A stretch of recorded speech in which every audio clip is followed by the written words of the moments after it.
Hello, good morning. મારું નામ છે રૂપરેમાં. હું ધોરણ 8માં અભ્યાસ કરું છું. મારી વાર્તાનું નામ છે પૈસાની કિંમત. એક વેપારી હતો, તેને એકનો એક દીકરો હતો. તેને ખૂબ જ લાડ કરતા હતા અને તે પુત્ર પૈસાની કિંમતને જાણતો જ ન હતો. તે પૈસા ખૂબ જ વેડફતો હતો. આથી તેના પિતાએ એને કહ્યું કે તું પણ કમાઈ શકે છે. બીજે દિવસે પુત્ર કામની શોધમાં નીકળ્યો અને તેને ગોદામમાંથી બીજી ગોદામમાં લારી ખેંચવાનું કામ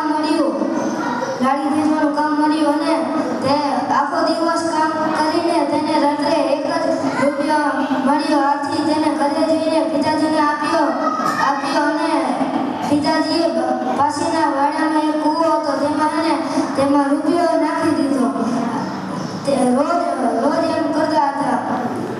આથી પુત્ર અકળાયો અને બોલ્યો, પિતાજી, મારી કાળી મજૂરીનો રૂપિયો તમે શા માટે કૂવામાં નાખી દો છો? પિતાજીએ કહ્યું કે જ્યારે તું મારા પૈસા વેડફતો હતો ત્યારે મને કેવું થતું. એટલે એમને પુત્રને ખબર પડી કે સમજાણું કે પૈસાનો બગાડ કરવો જોઈએ નહીં. Thank you. વસ્તુ